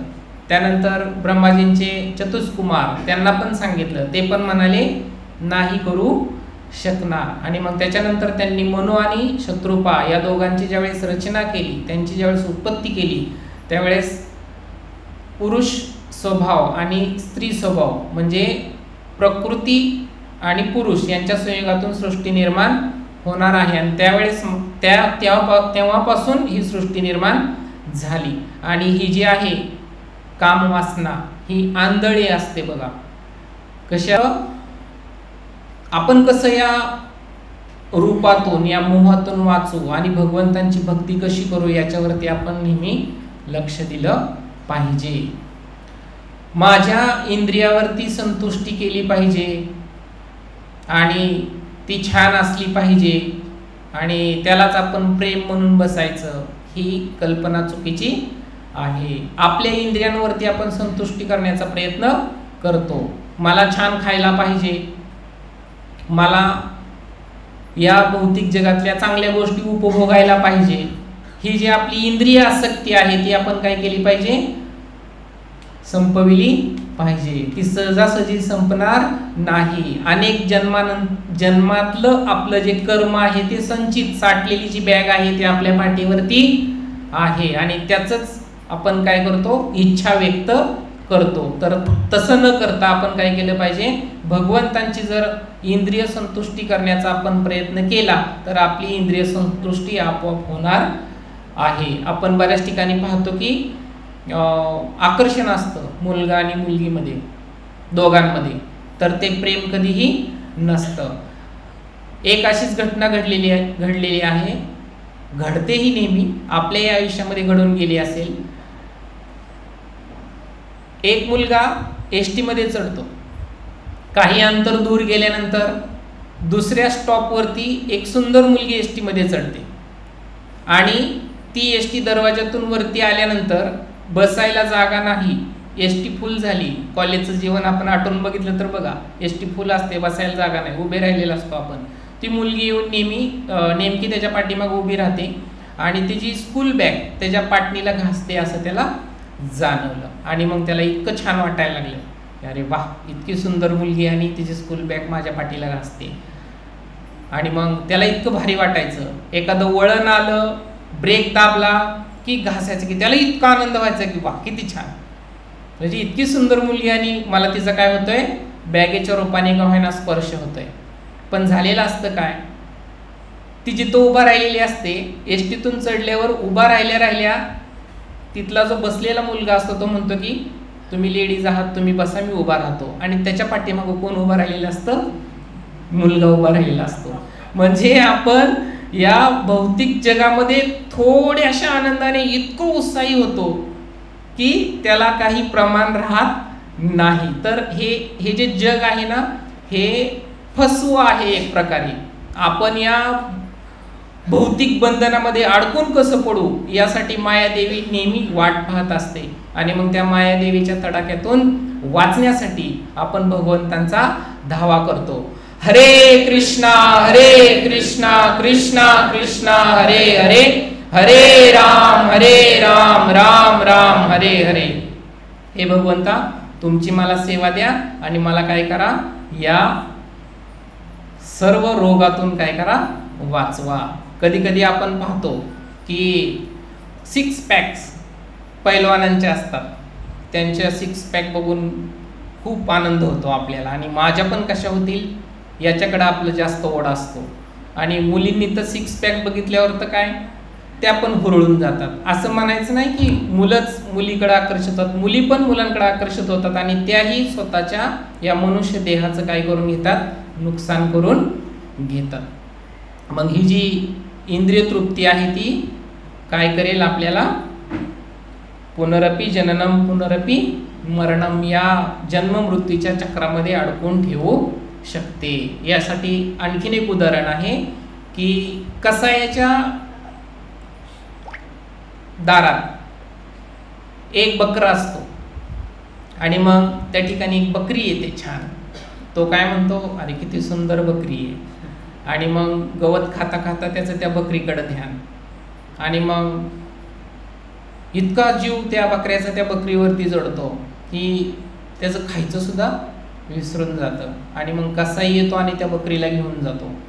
त्याला दुःख वाटतं, तेवढ्यात दुसरी छान बकरी येते आणि मग त्याचं त्या बकरीवरचं लक्ष निघून जातं आणि परत दुसऱ्या बकरीकडं. म्हणजेच आपण सुद्धा आपल्या आयुष्यामध्ये एकामागून एक सुख आणि दुःख ह्या ज्या गोष्टी आहेत किंवा आपल्या मनामध्ये ज्या भावना असतात त्या भावना नेहमी उमटत राहतात. आपण म्हणतो पती पत्नी एकमेकांवरती प्रेम असतं, प्रेम नसतं ते आकर्षण असतं, आणि एक वैवाहिक बंधन असतं म्हणून ते एकत्र राहतात. भक्तीमध्ये आल्यानंतर त्यांना सगळ्या गोष्टी समजायला लागतात आणि मग त्यांचं ते शुद्ध प्रेमामध्ये रूपांतर होऊ सांगता येत नाही. तर हे जे आहे त्या बकऱ्यासारखं आपण नेहमी लक्षात ठेवायचंय की कधीही मायामोह आणि रूपाच्या पडायचं नाही, नादी लागायचं नाही. आणि मग अजून एक उदाहरण आहे की जंगलामध्ये ज्यावेळेस हत्तीला पकडायचं असतं त्यावेळेस नेहमी एक मोठा खड्डा खणला जातो, त्याच्यावरती झाडपाला गवत टाकून तो खड्डा झाकून टाकला जातो आणि खड्ड्याच्या पलीकडं एका हत्तीनीला उभं केलं जातं. आणि मग ज्यावेळेस हत्तीला त्या हत्तीनीचं आकर्षण असतं त्यावेळेस त्याला तो खड्डा वगैरे काही दिसत नाही, तो डायरेक्ट हत्तीनीकडं पळत जायला लागतो आणि तो नेमका खड्ड्यामध्ये अडकून शिकाऱ्याच्या ताब्यात सापडतो. आपलं पण तसंच होऊ शकतं. म्हणून आपण काय केलं पाहिजे, रूपरंगाकडं भौतिक जगातल्या आकर्षित व्हायचं नाही. कुठं आकर्षित झालं पाहिजे, आपण नेहमी भगवंतांकडे आकर्षित झालं पाहिजे. आपण नेहमी विचार मनामध्ये ठेवायचा की हे जे भौतिक वासनेचे ढग आहेत हे जर आपल्या मनामध्ये आले तर ते कधी ना कधी जाणार आहे. ढग आता आपल्या डोक्यावरती आले तर ते थांबतात का दिवसभर आपल्यासाठी? नाहीये, ते वाऱ्याने काय होतात, नेहमी दूर निघून जातात. ते आपण लक्षात ठेवायचं. ढग हे नेहमी निघून जातात आणि जरी ते ढग आले तरी त्याला आपण सहन करायचं, त्याच्या बळी पडायचं नाही. आणि मग यासाठी एक छान भजन आहे, गोपीनाथ मम निवेदन शूनो विषयी दुर्जन सदा कामरत किछु नाही मोरा गुण. गोपीनाथ, हे भगवंता माझ्या हृदयामध्ये काय आहे, सगळा विषय भरलेला आहे. तर काय करा तुम्ही, माझं निवेदन आहे की मला या विषयापासून तुम्ही काय करावं, सोडवावं. आणि मग हे जे आहेत माझ्या हृदयामध्ये जे गुण आहेत ते काही गुण नाहीत, विषय नुसतंच विषय नाही, काम, क्रोध, लोभ, मोह, मद, मत्सर हे ठासून भरलेलं आहे. ते हरिनामाशिवाय बाहेर निघू शकणार नाही. आणि मग एकदा प्रभुपादजी असेच समुद्राच्या किनारी सकाळच्या वेळेला जप करत असताना काही भक्त त्यांच्याबरोबर होते. मग त्यांनी प्रभुपादांना सांगितलं, प्रभुपादजी हा समुद्र किती छान आहे आणि या लाटा किती सुंदर आहेत. प्रभुपाद काही बोलले नाहीत, पण त्यानंतर पुढे गेल्यावरती त्यांनी सांगितलं की त्यांच्या जवळ जायचं नाही. त्याचं कारण काय? समुद्राच्या लाटा, समुद्र किनारा इतका जरी छान असला तरी तो कधी आपल्याला ओढून घेईल हे सांगता येत नाही. याचं उदाहरण अनुभव बऱ्याच जणांनी घेतला असेल. समुद्र किनारा आपल्याला छान वाटतो, समुद्र किनारी आपण चालतो, पण पाणी पण छान गार वाटतं. हळूहळू पाण्यात जातो, थोडं थोडं पुढे जातो, छोट्या छोट्या लाटा येतात, खूप आनंद वाटतो. आणि मग आणखीन थोडं पुढे जातो आणि मोठी लाट आली की पायाखालची समुद्र रेती कधी घसरून जाईल आणि कधी आपल्याला घेऊन जाईल हे कधीही सांगता येत नाही. म्हणून आपण काय घ्या, समुद्राच्या किनाऱ्याप्रमाणे या भौतिक जगातील रूप रंगाकडे कधीही आकर्षित व्हायचं नाही. आपण हळूहळू आकर्षित होऊ, पण कधी आपला पाय घसरेल आणि कधी आपण मायेच्या तडाख्यामध्ये अडकून जाऊ हे आणि आपल्या भक्तीचं आपण संरक्षण करू शकणार नाही. आणि मग या ठिकाणी पुढे सांगितले की हे जे जग आहे हे प्रेमासाठी नाही. मग तुम्ही म्हणाल प्रेम कोणावर करायचं? कोणावर करायचं मग प्रेम? आपण सर्वांनी नक्कीच राधाकृष्णांवरती आणि जगन्नाथ, बलदेव, सुभद्रामाई यांच्यावरती आपण प्रेम केलं पाहिजे. विद्यार्थी जीवनामध्ये हे कटाक्षाने टाळलं पाहिजे. म्हणून विद्यार्थी जीवनामध्ये नेहमी काय घेतला पाहिजे? U turn. लक्षात ठेवायचे, विद्यार्थ्यांनी नेहमी काय घेतला पाहिजे? यू टर्न घेतला पाहिजे आणि पुस्तकात लक्ष दिलं पाहिजे, विद्या ज्ञानार्जन केलं पाहिजे. नाहीतर पुस्तक आहे म्हणून त्याला पुश टाक किंवा त्याला ढकलायचं आणि टाकायचं असंही करायचं नाही. जर आपण केलं तर आपण त्या ठिकाणी काय हो, बळी पडणार. आपल्या संसारिक कुटुंबामध्ये आपण हट्ट पण करतो, तर कधी नको तो हट्ट करायचा नाही. त्या हट्टामुळं आपला बळी जाऊ शकतो. या ठिकाणी एक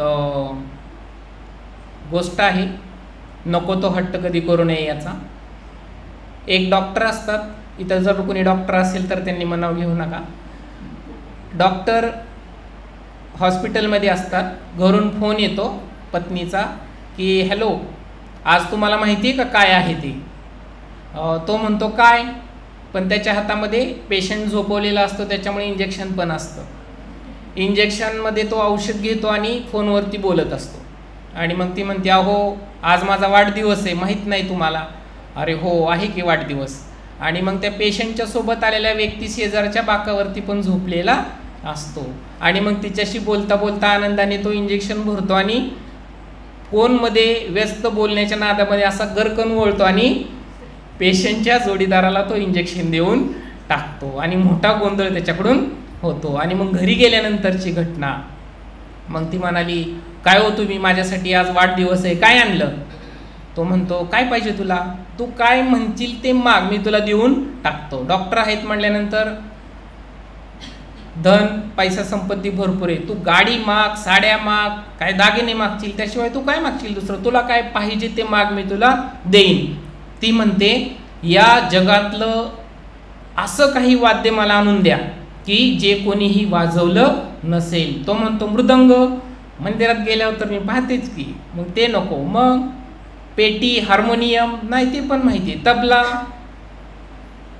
भजनाला गेले मी बघितलंय. मग असं कोणतं वाद्य पाहिजे तुला? मग ती चक्रावून गेली, मला काय सांगायचं नाही, मला असं वाद्य पाहिजे की जे कुणीही वाजवलं नाही पाहिजे. तो विचारामध्ये टेन्शनमध्ये असतो. टेन्शनमध्ये असलं की नेहमीच आपण आपल्या मित्रांकडं सल्ला घ्यायला जातो. मित्राकडे सल्ला गेल्यावरती मित्रांनी नीट समजून सांगावं ना असं काही वाद्य नसतं वगैरे. तो म्हणाला आहे वाद्य, तुम्ही काही काळजी करू नका, मी तुम्हाला उद्या सकाळी वाद्य आणून देतो. त्याच्या डोक्यामध्ये एकच, ह्यांचं दोघांचं काय करायचं? वाजलं पाहिजे.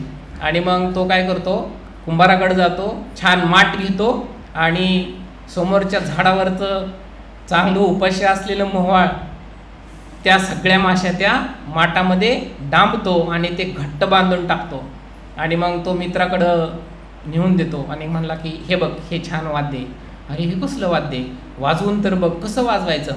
फक्त त्या मडक्याला हलवलं का नाही, त्याच्यातून मस्त आवाज येतो, घुंघुम घुंघुम.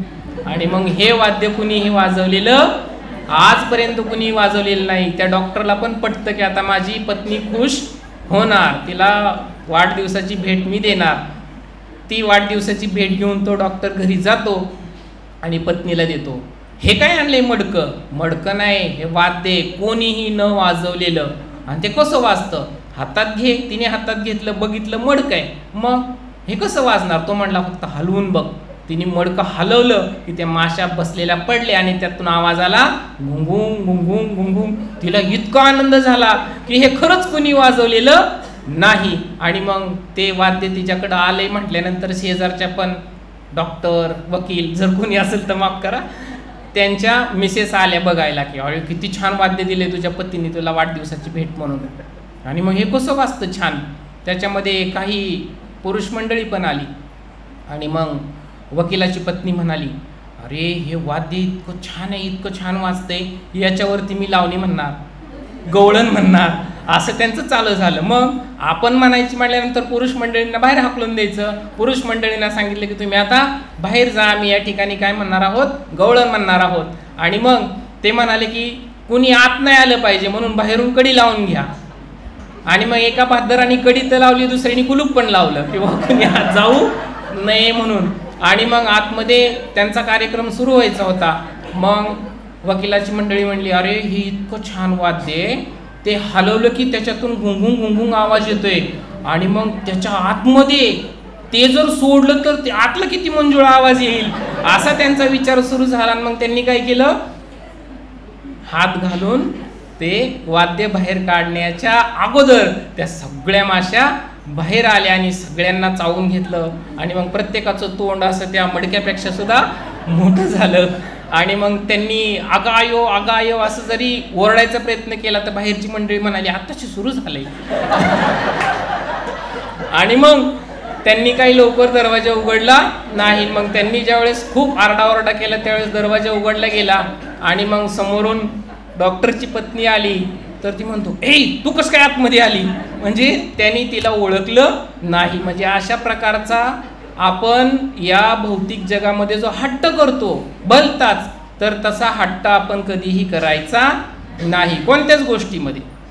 भक्तीमध्ये पण असं इतका आपण हट्ट करायचा नाही की भगवंतांनी अर्जुनाला वेळोवेळी आत्महत्या करण्यापासून, अग्निदाह करण्यापासून वाचवलं, पण आपल्याला इथं कुणी वाचवायला येणार नाही. आपल्याला तो या गोष्टीवरून धडा मिळू शकतो. म्हणून आपण कोणताही हट्ट नेहमी करायचा नाही जेणेकरून आपल्या आध्यात्मिक साधनेवरती परिणाम होईल. कधी कधी काही भक्त म्हणतात की नाही आता मी रोज 4 वाजता उठणार म्हणजे उठणार, काही झालं तरी उठणार. 4 वाजता उठतो, भगवंतांचा नामजप करतो, पण दुपारी त्याला डुलका लागतो. पण त्याला दुपारी डुलका घ्यायची परवानगी नसते. आणि मग कधी कधी अपघात काही घडू शकतात. म्हणून असा काही नको तो हट्ट आपण धरायचा नाही. योग्य सत्वगुणामध्ये सकाळी 8पर्यंत आपण आपला जप पूर्ण करू शकतो, आध्यात्मिक कार्य करू शकतो. असे हट्ट खूप आहेत आपल्या आध्यात्मिक जगतामध्ये सुद्धा, तर ते आपण करायचे नाहीत. याच्यामध्ये आपण अंबरीश महाराजांचं एक उदाहरण घेऊ शकतो की त्यांनी त्यांच्या मनावरती काय केलेलं होतं, त्यांचं जे मन आहे ते त्यांनी भगवंतांच्या चरणांवरती लावलेलं होतं. त्यांची जी वाचा आहे ती भगवंतांचं नाम रूप गुण लीला हे वर्णन करण्यामध्ये, त्यांचे हात आहेत ते मंदिर मार्जन करण्यामध्ये, अंबरीश महाराजांचे कान भगवंतांच्या लीला श्रवण करण्यामध्ये, त्यांचे जे नेत्र आहे डोळे ते नेहमी भगवंतांचं दर्शन घेण्यामध्ये, त्यांचं जे मस्तक आहे हे भगवंतांच्या नेहमी चरणांवरती, भक्तांच्या चरणांवरती टेकवण्यासाठी त्यांनी स्पर्श केला भगवंतांच्या मंदिराला आणि भगवंतांच्या विग्रहाला आणि भक्तांच्या शरीराला स्पर्श केला. त्यांचं जे नाक आहे त्यांनी नेहमी भगवंतांना वाहिलेल्या फुलांचा सुगंध घेण्यासाठी, अंबरीश महाराजांची जीभ आहे ती भगवंतांना अर्पण केलेली तुलसी पत्र स्वीकारण्यासाठी, त्यांचे पाय आहेत त्या पायाचा त्यांनी तीर्थस्थळी जाण्यासाठी उपयोग केला आणि आपली इच्छा भगवंतांची इच्छा पूर्ण करण्यासाठी उपयोगात आणली आणि त्यावेळेसच त्यांचं काय झालं, भगवंतांच्या धामामध्ये ते गेले. तसंच आपण जर आपलं पतन या भौतिक जगामध्ये जर वाचवायचं असेल, पतन होऊन द्यायचं नसेल, तर आपल्याला सुद्धा काय करावं लागेल, अनुसरण नाही, काय करावं लागेल, आणि मग त्यावेळेस आपली भक्ती कुठंतरी वाचू शकते. या ठिकाणी अजून एक उदाहरण आपण घेऊ शकतो, सीतामातेचं उदाहरण. सीतामातेला जरी रावणाने अपहरण करून ठेवलं होतं तरी सीतामातेंची नजर नेहमी कुठं होती, त्यांच्या चरणांवरती, पण मन कुठं होतं, नेहमी श्रीरामांच्या चरणांवरती. तसंच आपण सुद्धा काय केलं पाहिजे, आपली नजर ही नेहमी कुठं ठेवली पाहिजे, भगवंतांवरती आणि भक्तांवरती, या भौतिक सुंदरतेकडे ठेवली नाही पाहिजे. 9 वाजलेत, थांबायचं. तर आपण नेहमी काय केलं पाहिजे, हरिनामाच्या रक्षणामध्ये राहिलं पाहिजे. भगवंतांचं नाव आहे एक मदन मोहन. का आहे भगवंतांचं नाव मदन मोहन? बरेच जण दर्शन घ्यायला जाणार आहेत, कारण कामदेवांनाही आकर्षित करतात म्हणून ते कोण आहेत, मदनालाही आकर्षित करणारे मदन मोहन आहेत. मायकल जॅक्सनचं एक उदाहरण आहे या ठिकाणी, की त्याच्याकडं खूप पैसा, खूप संपत्ती होती, परंतु त्याला 100 वर्ष जगायचं होतं, परंतु तो खूप कामातूर होता. आणि जो व्यक्ती जास्त कामातूर आहे ना, तो त्याचं शरीर जे आहे ना कधी स्वस्थ आणि तब्येत चांगली राहत नाही. म्हणून तो डॉक्टरांकडे गेला आणि तो म्हणाला की मला तर काय करायचं आहे, 100 वर्ष जगायचं आहे, तुम्ही काहीतरी करा. डॉक्टर म्हणाले नाही, तुला जरी औषध गोळ्या दिल्या, काही दिलं, तरी तुझी जी काम इच्छा आहे ती तुला जगू देणार नाही. त्याच्यामुळं आपण काय केलं पाहिजे, या भौतिक जगातल्या कामातून अलिप्त राहायला पाहिजे. एकदा नारद मुनी भगवंतांना म्हणाले की या भौतिक जगामध्ये असे काही खूप चांगली व्यक्ती आहेत, त्यांना डायरेक्ट आपण वैकुंठात घेऊन आलं पाहिजे. भगवंत म्हणाले ठीक आहे, तुला जे जे वाटते ते असे निवडून भक्त गोळा करून घेऊन ये. मग ते पृथ्वीवरती आले, छान लोकांना गोळा केला आणि ते वैकुंठाला घेऊन गेले. वैकुंठाच्या दाराजवळ गेल्यानंतर आपल्याला माहिती आहे वैकुंठामध्ये खूप काही आहे छान छान. मग त्या ठिकाणी आपल्याला मोहात पाडण्यासाठी, मग त्या लोकांना मोहात पाडण्यासाठी सोन्याची नाणी खाली पडायला लागली. त्या ठिकाणी निम्मे भक्त अडकून पडले. अरे इतकं वैकुंठात जायच्या अगोदर जर एवढं सोनं असेल तर काय वर वैकुंठात जायचंय कशाला, मग इथंच एवढं मिळते म्हटल्यानंतर. कारण आपण इथंच काम, क्रोध, लोभ, मद, मोह, मत्सराने अडकले, जाम झाले, आणि मग ते सोनं बघितल्यानंतर आपलं त्या ठिकाणी पतन होऊ शकतं. पुढं गेल्यानंतर हिऱ्यांचं झाड, हिऱ्यांच्या झाडावरून हिरे टप टप टप टप खाली पडत आहेत, त्या ठिकाणी बाकीचे भक्त अडकून पडले. आणि मग आपल्याला असं म्हणायचं आहे की आपल्याला जायचं आहे कुठं, वैकुंठात जायचं आहे. आणि मग आपण जर अशा मोहाला अडकून पडू या भौतिक जगामध्ये, तर आपली भक्ती कधीही पुढे जाणार नाही. याच्यामध्ये आपण आणखीन काही गोष्टी बघू शकतो की हे जे पांडू महाराज होते, या पांडू महाराजांचा सुद्धा मृत्यू याच पद्धतीने झालेला आहे. त्यांना शाप मिळाला होता की तुम्ही तुमच्या पत्नीबरोबर संततीसाठी नाही, तुम्ही संतती उत्पन्न करू नाही शकणार. परंतु त्यांच्या मनामध्ये जो त्यांची पत्नी माद्री ज्यावेळेस गंगेतून स्नान करून वरती आली, त्यावेळेस ते तिच्या सौंदर्यावरती इतके मोहित झाले की ते स्वतःला थांबवू शकले नाहीत. आणि मग पुत्र उत्पन्नतेसाठी त्यांनी पत्नीचा संग केला. त्या क्षणाला त्यांना शाप मिळाल्यामुळं त्यांचा त्या ठिकाणी मृत्यू झाला. मग पुढची गोष्ट तुम्हाला माहितीच आहे, ती पण त्यांच्याबरोबर सती गेली. परंतु कुंती मातांनी मात्र त्या 5 मुलांचा सांभाळ करण्यासाठी त्या थांबल्या. पुढचं बरंच काय आहे घेऊ. 9:05 झालेत. मला हे महत्त्वाचं सांगायचं होतं की आत्ता जे भगवंतांच्या रासलीलेवरून जे थोडंसं त्यांची परछाया म्हणून आपण जे दांडिया यात्रा खेळतोय किंवा दांडिया यात्रेला जो हा समाज जमतोय, तर त्याच्यामधून आपण स्वतःला आणि आपल्या नातेवाईकांना, मुलामुलींना वाचवलं पाहिजे. त्याचे खूप अनिष्ट परिणाम होत आहेत. आणि ही जी नवरात्र आत्ता सुरू आहे, त्या नवरात्रीमध्ये ज्या 9 देवी आहेत, त्याच्यामध्ये माताजींना नावं सांगता येतील? मला नाही सांगता येणार. येतील का सांगायला? त्यांचं पण प्रत्येक हे ज्या नवदुर्गा आहेत, त्या नवदुर्गांचं मला वर्णन करायचं होतं, वेळ कमी पडतोय. तर त्या आहेत शैलपुत्री, ब्रह्मचारिणी, चंद्रघंटा, कुष्मांडा, स्कंदमाता, कात्यायनी, कालरात्री, महागौरी आणि सिद्धिदात्री. तर ह्या प्रत्येक देवीचं प्रत्येक दिवशी जर तुम्ही मनोमनी जर धावा केला आणि त्यांची जर छान भक्ती केली, तर तुमची आध्यात्मिक भक्ती कुठंच जाऊ शकत नाही. इतकं प्रभाव आहे या 9 दुर्गांचा जर तुम्ही भक्ती केली तर. पण पुढं जाऊन शास्त्र सांगतं की या ज्या 9 दुर्गा आहेत, यांचा स्रोत, जसं या सृष्टीचा स्रोत कृष्ण भगवंत आहेत, तसं या 9 दुर्गांचा स्रोत श्रीमती राधाराणी आहेत. आणि मग राधाराणी तर कृष्ण भगवंतांच्या डाव्या बाहूतून भगवंतांनी राधाराणी विस्तारित झाल्यात. आणि राधाराणी भगवंतांची इतकी सेवा करतात, इतकी सेवा करतात, इतकी सेवा करतात की कोणीही राधाराणींसारखी भगवंतांची सेवा करू शकत नाहीत. प्रत्येक क्षणाला, प्रत्येक वेळी, हृदयातून, प्रामाणिकपणे. आणि मग भगवंत म्हणतात म्हणून त्या राधा मला प्रिय आहेत. मग भगवंत म्हणतात की राधाराणी जशी माझी सेवा करतात, तसं मीही तिची सेवा करतो. आणि मग ह्या ज्या नवदुर्गा, नवदेवी आहेत, त्या राधाराणींचंच रूप आहेत. मग या 9 देवींना आपण पूजल्यानंतर, त्यांचे उपास धरल्यानंतर आपल्याला इतकं छान फळ मिळतं.